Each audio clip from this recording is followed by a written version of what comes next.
On a quiet suburban morning in Australia, the air was still, calm, and almost peaceful. But in an instant, that peace shattered. The silence was torn apart by the sound of boots slamming against doors. Flashlights sliced through the darkness as heavily armed officers swarmed a small house. Inside, startled faces blinked in confusion. Criminals caught mid-sleep, mid-dream, mid-crime. What none of them realized was that this wasn't an isolated bust. This was one chapter in a global storm. Across 16 countries, synchronized raids were unfolding like clockwork.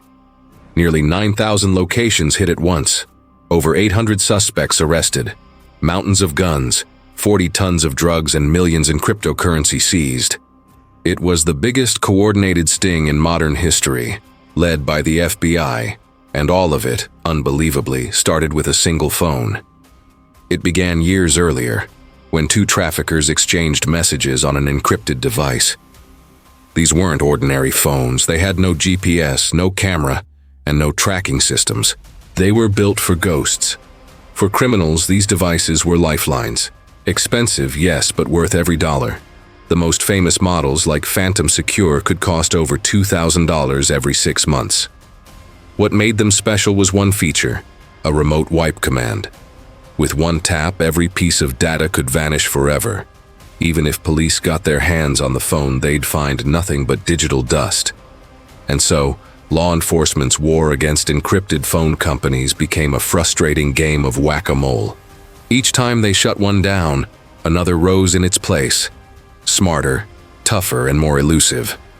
Then came a man named Afe, a businessman with deep ties to the Underworld. Afe had once worked alongside one of Australia's most dangerous drug lords, Hakanayik. He knew the black market inside out, and he saw opportunity in the chaos.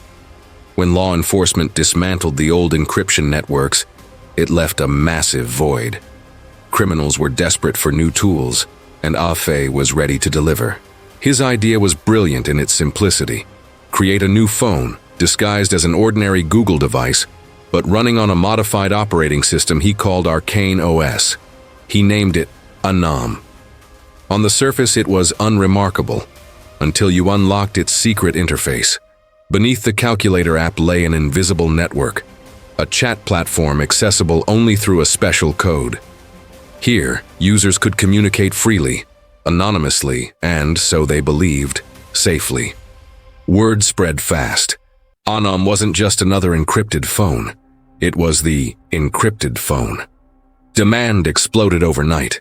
Criminal syndicates, smugglers, and cartels all wanted in. But what no one knew was that Afe's business partner was not another criminal. It was the FBI. In a twist that could have come straight from a Hollywood script, Afe had approached a lawyer claiming he wanted to cooperate with the FBI. The Bureau's cyber intelligence team, led by an agent named Andrew, saw potential. If they could access the back end of this network, they could read every message, map every deal, and identify every player in the criminal ecosystem. But there was one catch. U.S. law forbade such surveillance on its citizens without a warrant. That's when the Australians stepped in.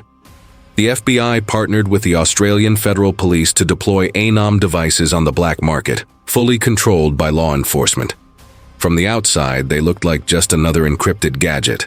But in reality, every single message sent through Anom was secretly copied and stored on government servers. Criminals were effectively texting the FBI their plans in real time. The operation was codenamed Trojan Shield. And it worked flawlessly. At first, the agencies needed credibility, so Afe distributed hundreds of Anom phones for free to key figures in Australia's criminal circles. Word of mouth did the rest. Soon, entire syndicates were using them to plan shipments, discuss payments, and even order hits. Months passed, and Anom's growth became unstoppable. What started as a niche device ballooned into a global underground phenomenon. In dingy backrooms and high-rise penthouses, criminals swore by its security. Little did they know that every keystroke was being mirrored to an Australian server, and from there, to FBI analysts around the world. The backdoor was simple, yet devastatingly effective. Whenever one user sent a message, it was silently copied to a hidden server. The senders and receivers were oblivious, confident in their supposed invincibility. By 2019, law enforcement had thousands of active users under surveillance, each unknowingly broadcasting their crimes. Then came the European connection. Because Australia was legally barred from sharing certain data with the United States, the FBI turned to Europe for help. Lithuania agreed to host the operation's servers, giving the FBI access under international jurisdiction. From there, the scale of the operation exploded. Drug lords in Sweden, mafia heads in Italy, and traffickers in South America were all using Anom, unaware they were building their own digital trap. Among them was a Swedish dealer known as Little Microsoft, a ruthless meth producer with scars across his hands, and a tattoo of 3 monkeys. See no evil, hear no evil, speak no evil. When his old network began to crumble, he sought a safer system and met Hakan in Istanbul. Together they dreamed of taking Anom global, unaware that the FBI had already taken it beyond global. It had turned it into the most powerful spying tool in the history of law enforcement. To fuel Anom's credibility, Microsoft spread a clever lie that its founder was a fugitive from the FBI. The rumor worked perfectly. Criminals flocked to the system, convinced that if the FBI couldn't crack it, they were untouchable. Ironically, they were feeding the FBI their darkest secrets: murder plots, drug deals, money laundering operations, all unfolding in plain sight. Agents watched as Microsoft casually planned to assassinate a cafe owner who owed him $800,000, arranging the hit step-by-step in a group chat. Every word, every emoji, every timestamp was logged. But the operation's success depended on secrecy, so the agents couldn't intervene without risking exposure. Even when they knew lives were in danger, they had to hold back. Their mission was not to stop one crime, it was to expose every criminal network tied to Anom. By 2021, the numbers were staggering. Over 12,000 users in more than 100 countries were sending millions of messages daily. The FBI was drowning in data, discussions about cocaine shipments, weapons trades, kidnappings, and planned hits. Analysts worked around the clock, decoding messages and cross-referencing locations. It was intelligence gold. But then, a new threat emerged: legality. A Lithuanian court questioned whether the operation violated privacy laws, threatening to shut down the servers. If Lithuania withdrew, Trojan Shield would collapse overnight.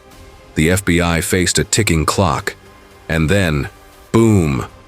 On a single morning, law enforcement agencies across the world launched simultaneous raids. The calm of dawn shattered once again. Helicopters hovered over rooftops. Doors were smashed in. Criminals woke up to find their secure phones were their biggest betrayers. Over 800 arrests, 40 tons of narcotics seized, hundreds of weapons and millions in assets confiscated. In a press conference later that day, the FBI unveiled the truth.